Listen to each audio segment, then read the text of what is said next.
I listen to. Or call it that. I have both of her books. You're incorrect. Hello, everybody. We are here on Momma Monday. Great to see you tonight. It's December 3rd, 2018. I cannot believe I'm That's saying it's creepy. December. What's it say? Facebook knows I'm in the video. Oh, that is weird. Mm-hmm. Maybe we weren't supposed to tell you guys that. No, it recognizes my face. Oh my goodness. It just said, do you want to tag Nathaniel Dunford in this video? Oh my. Well, I hope you all are having an amazing night. I hope you've had a great Monday for the start of your week. Again, I can't believe we are talking December, people. What in the world? How did that happen? Oh my goodness. So I hope all of you have big plans. You have a great way to finish the year with a bang. We only have just a very short time for 2018 to be in the books. So I am super thankful you would hop on with us tonight. You know that we normally do this on Monday nights. Sometimes, a lot of the times, I'm here myself with Momma Monday, but occasionally have a special guest. And last week I had my husband join us. We had a really good time doing the 3 circles, and that was a really fun subject for us. And then this week I'm talking about entrepreneurialism, and so it was very fitting that I asked my almost 21-year-old son. He is a wonderful picture of being an entrepreneur, and I cajoled him. I actually have one of my other children about to walk in. Are you about to give us food? No. Not yet. Well, Thought you went to dance. what? Thought you went She to just got dance. back. I just got back. From dance? Yes. They have a Chicken Express. We're talking about Elk food City? now, guys. I'm sorry. So anyway, I came close to begging him to hop on with me, but he acquiesced to helping out Mom before I had to beg. So I'm super grateful he would do that. And just looking at the things happening in his life right now, I just was so excited about him being able to share some of that, because I really feel like it will be encouraging. I think it'll be encouraging to all the 20s and 30s out there. Of course, he's just beginning his 20s. He'll be 21 in a few weeks. And so that generation, I think, will be, just really excited about what he could say about some of the things that we're going to cover tonight. And then if you're a mom or dad, I just think it's just totally freaking awesome to get to talk to your own child about some of the things they're doing when you know them. They know you and you know them. And he's sitting here and he knows all my stuff, and I know most of his stuff, and we love each other anyway, and that's how the family thing works. You just support each other, and you cheer each other on. It's teamwork. So anyway, he's totally blessing me like crazy that he did this tonight. So basically our title, what we're doing tonight on Momma Monday, is instilling an entrepreneurial spirit in your children. But the little subtitle there is what I actually put on the Facebook frame, and that was how to get your kids to work. Okay. And so I think that's kind of a tough thing for parents, and it's been a fun topic for us, and something that has really been a big deal with Nathaniel, and a lot of people call him Nate, so I'll try to hit that correct nickname now from here on out, being the mom. So if you go to justafamilything.com, you can see a blog there. It's been about 5 years ago or so, 4 years ago. And I wrote about something that Nathaniel started way back then. He was about 15. And it mentioned his sisters too. And See if I can find it. oh yeah, he's going to look it up for me. You can see one of his first projects there. He's going to show everybody here in a sec. And that was truly the beginning of his craftsman career. If I really was searching for a word for what Nate does, I would call him an artisan. And a lot of people, maybe that sounds like a strange word to the Western Hemisphere, but if you go into other countries such as the European area, an artisan is someone who has something special that they do that you can't find anywhere. You can't find it in a factory-filled, I guess you'd say, lower quality mercantile type business. It's something that's crafted and designed individually every single time. And he employs a lot of old world techniques, and I'll let him talk about that as well because I don't want to forget that part. But anyway, I'm trying to think how you can just actually Google it instead of going to the site. Are you about there? Okay. He's going to look up that picture of his first thing, or one of his first projects. But he was about a 14-year-old when I mentioned the blog that talked about that particular project he's going to show you. And fast forward to where he is now, he's almost 21 and knee deep in a very successful wood craftsman small business. And so we're going to cover a little bit of that, and hopefully it's going to encourage you wherever you are, if you're around his age or if you're around my age or if you're a grandparent, wherever you might be. So just to give a little background, a lot of what I talked about in that blog basically was how to recognize when your kids have a certain thing that they like, a certain bend. Lorenzo actually calls it a bent, according to a scripture that he learned that most of us are familiar with. I think it's Proverbs that says if you train up a child in the way he should go, that as he grows old, he won't depart from it. And we absolutely loved that scripture.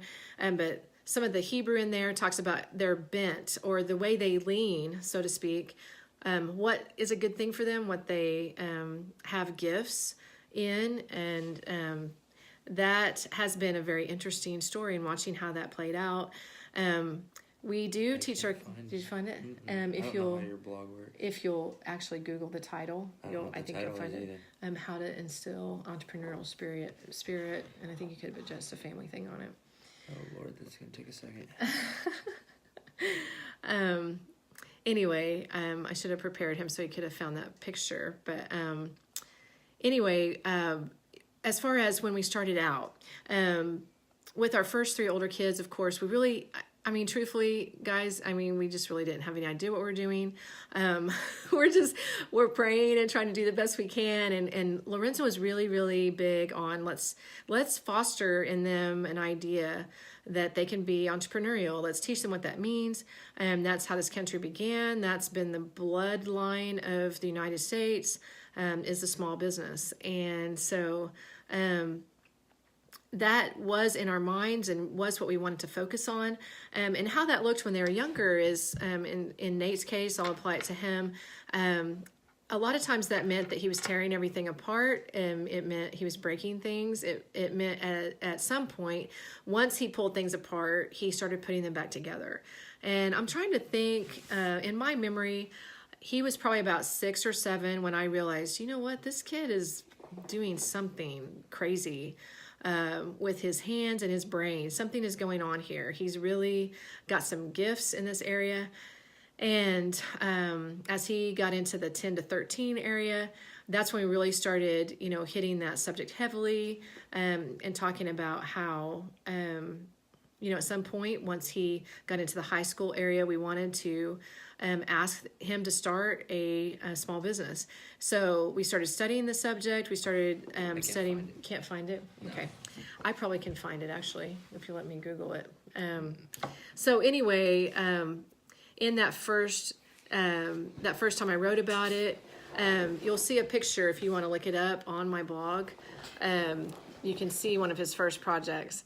But Nate, if you can, just kind of give a little bit of background as far as when did you start realizing that this wood craftsman thing was your thing? Can you kind of give us an age, time frame, if you remember, what started going through your head related to it?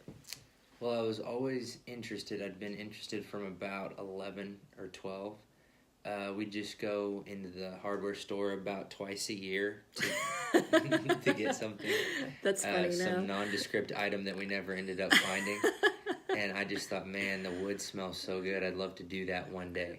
But I had no path towards it because we were in the hardware store for a nondescript item that we never found because Dad doesn't do hardware stores. Yeah. So we moved to the farm, and I really got the opportunity to kind of just do whatever I wanted without worrying about breaking things as much. So I just kind of really, you guys let me fix things, because if I didn't fix it, no one's gonna fix it anyway. That's in the blog too. Lorenzo's not a fix-it man. If it was broken, the worst I was gonna do is not fix it. So after years of just fixing things and fixing anything I could get my hands on, I started building things for the farm, because that was necessity. So I think that was at 14 maybe. I got a base knowledge of tools by helping a contractor, which is probably illegal because I was 13. So Alan Cahoot, he's a really nice guy, and I worked with him for maybe a year or so. It probably wasn't that long. It wasn't a long time, but I did a couple of projects with him, and he showed me how to do a few things. And then from there, I just started helping Grandpa farm and saving up and buying tools and just building things for around the farm. And then I started building pieces of furniture, and that's when you and Dad forced me to start a small business. So that wasn't actually woodworking. They didn't really care what the business was. They just forced us to start one. Shanna, she's a classmate from when I was in school. Oh, break it more thoroughly is what she said. Okay. Yeah. That's I could break it more thoroughly, but usually in our family, if it's broken, that means that it's completely non-functional. So, I mean, if something's broken, it's still working. It's not broken. So at the point that it's no longer functioning whatsoever, that's when it's deemed broken, and I can no longer make it any more brokener. So. That's an awesome grammatical word there. Yeah. Hi, Grandma Debbie. Good to see you. Hey, Garrett. Yes. Hey, Shanna. There's my dude, Garrett. So yeah, there was a element of force there, as in this is Yes. part of your high school curriculum, guys. Yes, forced. Yes. If anyone from DHS is watching, they forced me to be an entrepreneur.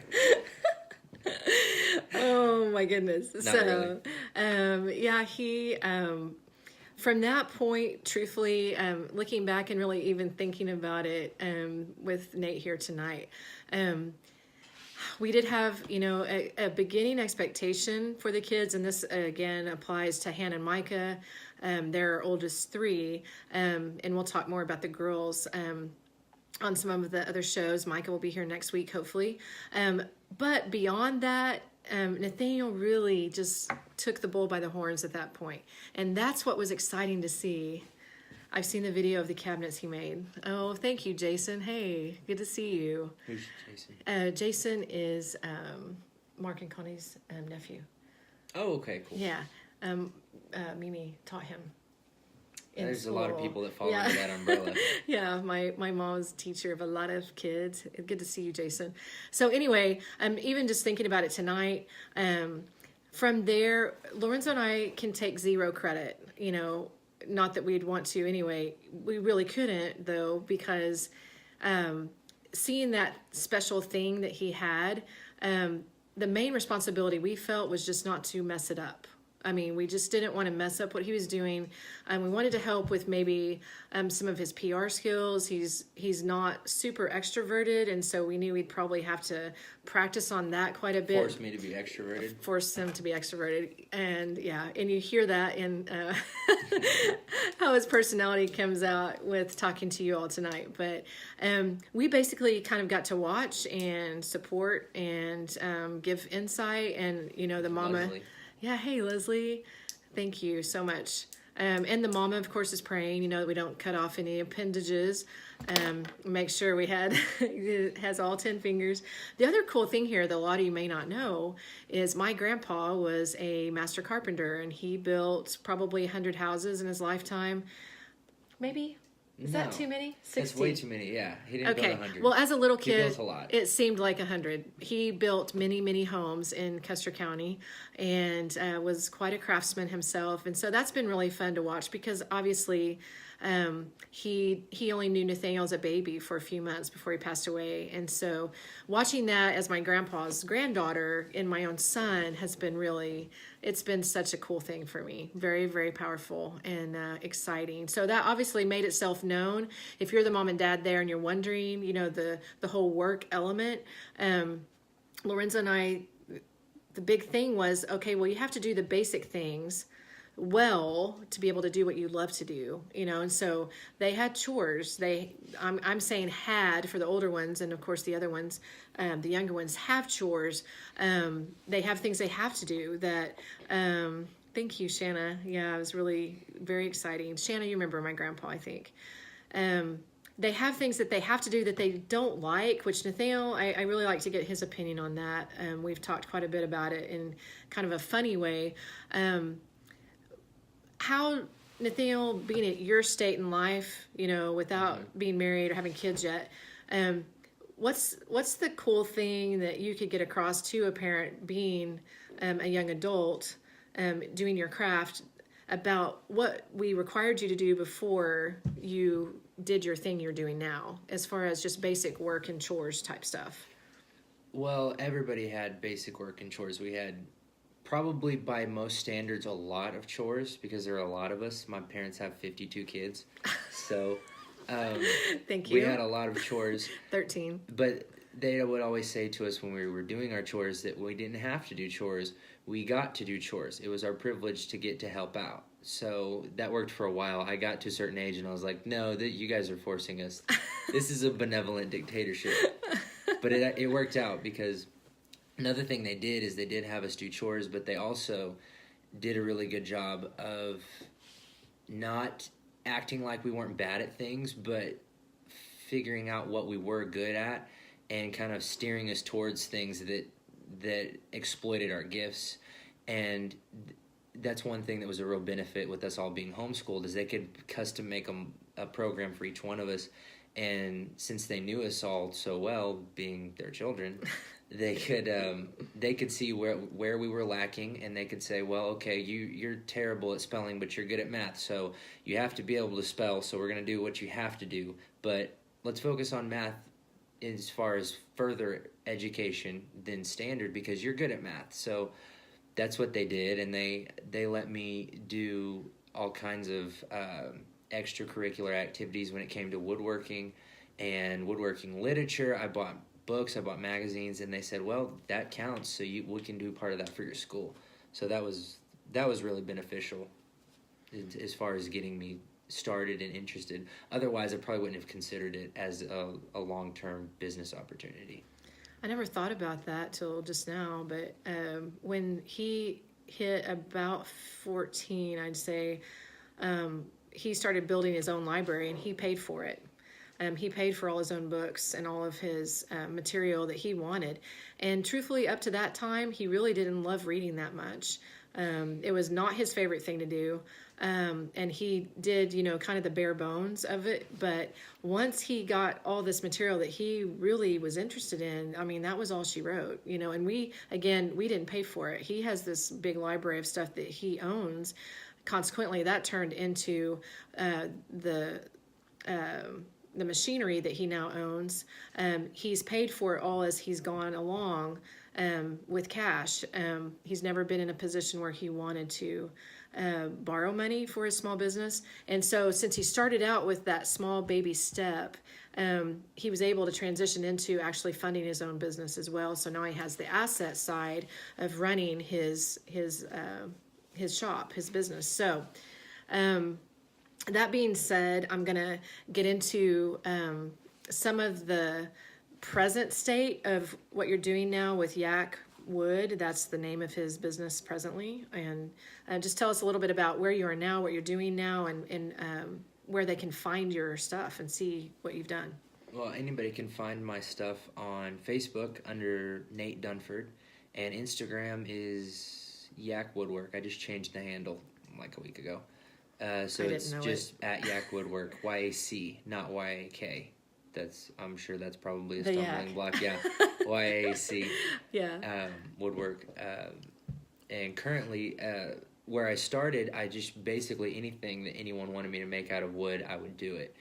And that kind of evolved initially into furniture, and then from furniture to cabinetry and trim carpentry, and that's basically the gist of what I do now, because there's just so much. You got that? There's so much of it to do, and I've really, really enjoyed figuring out all kinds of processes that make it faster and more efficient, and I can still produce high quality and just get it out to a lot more people. So it's basically what I'm doing now. I've started working with a couple of contractors, which is awesome. It keeps you very, very busy, but it's fun because it pushes me, and I don't want to just challenge myself in my woodworking skill. I also realize that if I want to do this for a long time, I'm gonna have to challenge myself in my efficiency and my diligence to do things that are boring or monotonous, or to do my accounting, which is fun. So it's a process. Yeah, that's also really interesting. As he has gotten older, it's somewhat excruciating and mostly exhilarating. Just watching him discover the next thing. He said something on Instagram when we were on earlier about something like slow and steady. How did you say that? Start small, grow slow. Start small, grow slow. And again, identifying where your child is and their personality and everything. I think that is a huge benefit of homeschooling, but I don't think it's exclusive to homeschooling. I think it's just taking that time in the midst of all the rush of really trying to figure this kid out, and truthfully, I mean, if you don't know how to pray when you have a child hit 14, 15, 16, you're going to learn how to pray then, because that is, that's the biggest thing. Oh, that's Aunt Debbie. Oh, I always see Aunt Debbie. I was like, who's It's Aunt Deborah? Debbie, yeah. Who's Deborah? Yay. Yeah. Oh, thank you for that. That's so sweet. That's actually the chicken house we were talking about that I couldn't find. Yeah. We were going to show the picture of that, Aunt Debbie. I can post in the comments, actually, if we need to. Yeah. So anyway, really trying to get this kid, whomever you're talking about, your child here in front of you, what are they doing that may drive you crazy, that may be connected to something they're going to be boss at? I think that's part of the key. And then really giving them the tools that they need to do things themselves. One of the things I like to not do is I don't want to hover over like a helicopter with my kids.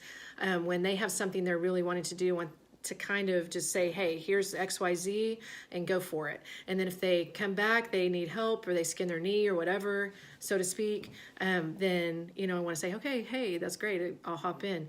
And so Nate was a really, really good example of that. We got stuff in his hands and he just took off, for the races. But also putting in there how they think and their personality. He's very hesitant and measured. That's a nice pun for a woodworker. Yeah. And so next, I'm going to ask him to kind of give you an idea of what he's thinking for the future.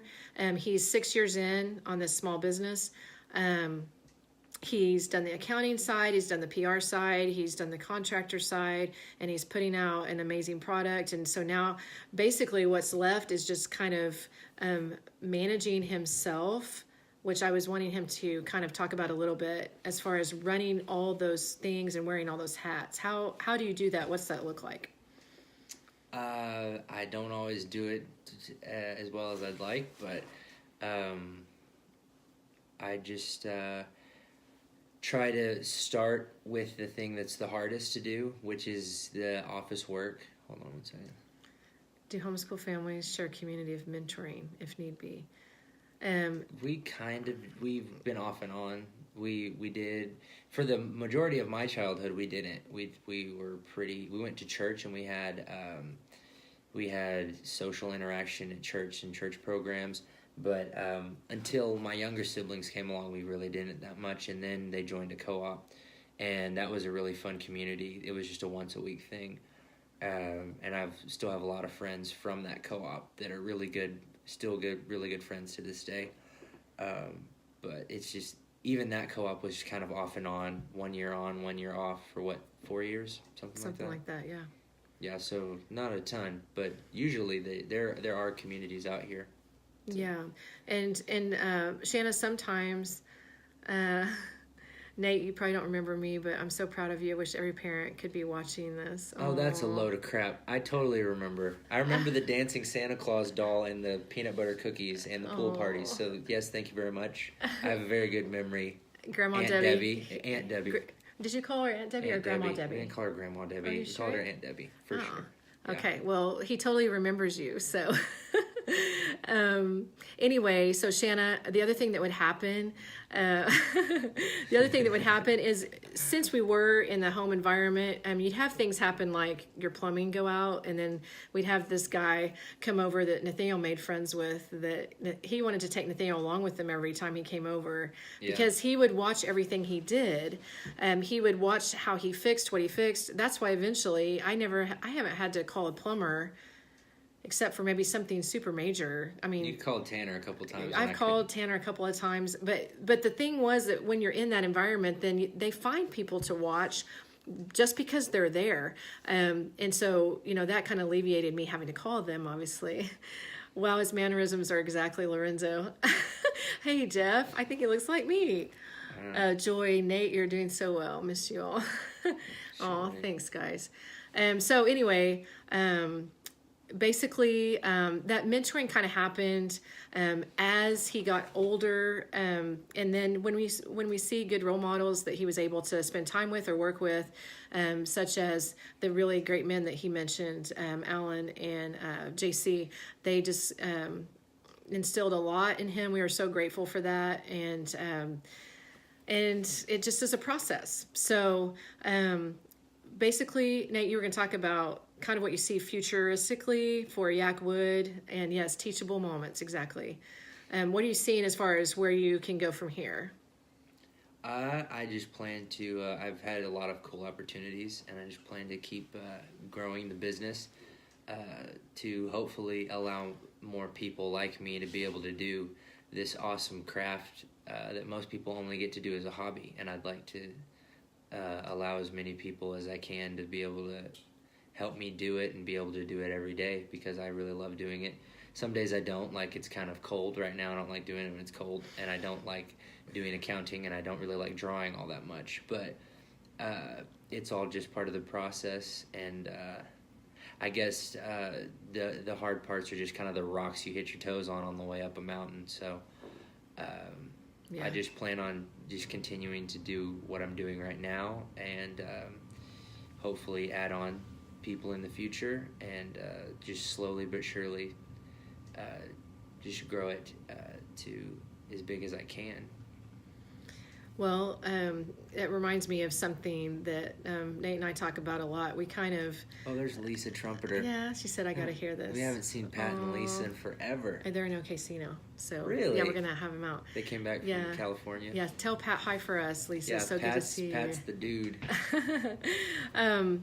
To wrap up on the subject, guys, this is just a pretty cool thing to watch, how your children mature and learn, and as Nate just said, stumble on the rocks on their way up, as they're climbing whatever mountain they're on.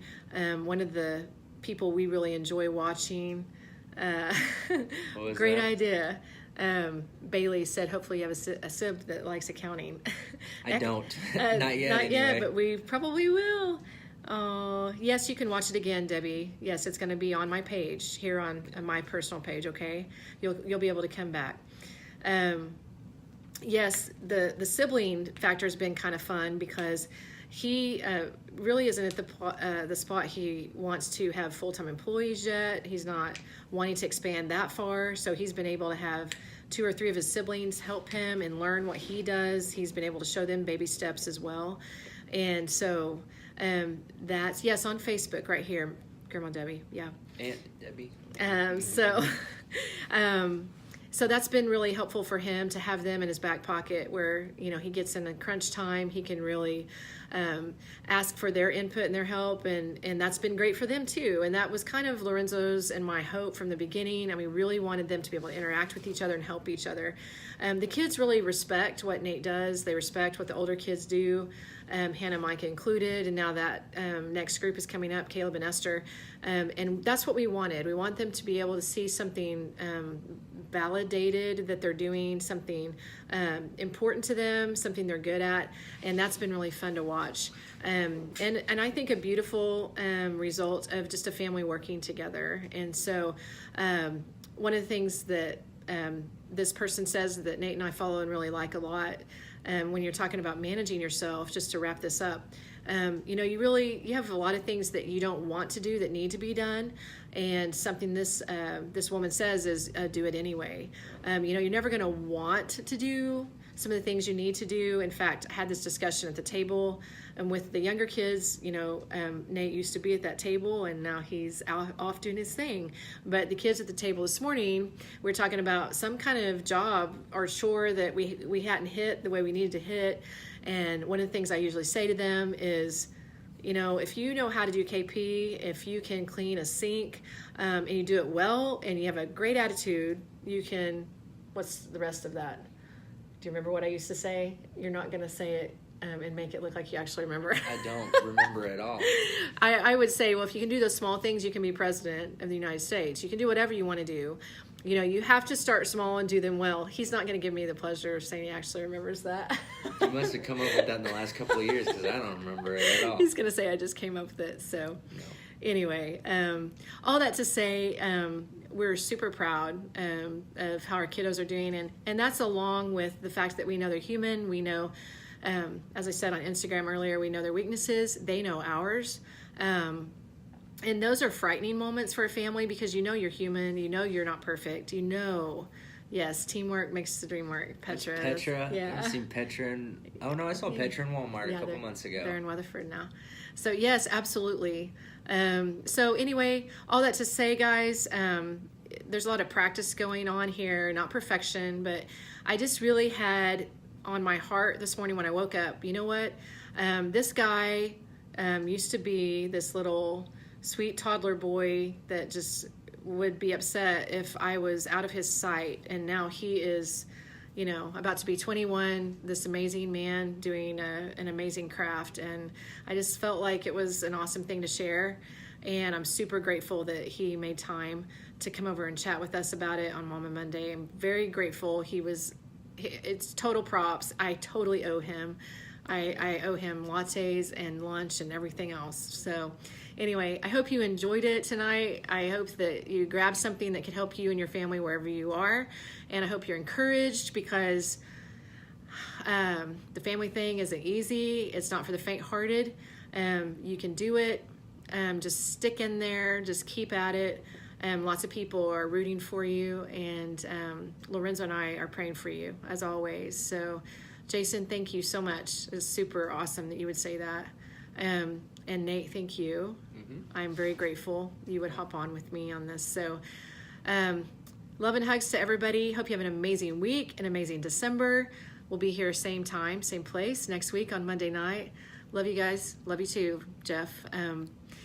Same time, same place on Monday. And love you too, Grandma Debbie. We need to come up and visit. I I'll actually come just see visited Rob and Arlene Myers a couple months ago. Yeah. Actually, that was more than a couple months ago. That was more like 6 months ago. 6 to 8 months ago. I need to come back up and visit. We need to come visit all of our Britain friends, because that's a memory lane. Garrett, thank you so much. You're awesome. You're awesome, Garrett. Hey, Shanna, thank you. That's super encouraging. She said that was great, Nate. So anybody else you want to send on over to my page? Morgan, thank you. Congrats on a handsome, talented young man. Oh, I hope it totally inspires you. Okay, so thank you. That's what I was telling him. Hey, you are just the bomb, and I think this will be the most amazing thing. So. Oh no. Yeah, he did. I didn't know that. Did you know that? I did not know that, but I saw that Debbie said that. Yeah, we're gonna go give her a hug. No one even told me about that. Yeah, we need to go see them. That's what I get for being 7 when we lived there. I guess people forget to send you funeral notifications. Yeah. Hey, Heather. Good to see all of you guys tonight. I will wrap this up. Thank you for watching. Hope you enjoyed it. And if you have someone you want to send our way, this will be on my page, of course, if they want to watch. So thanks, guys. Blessings. See you next Monday. Bye-bye.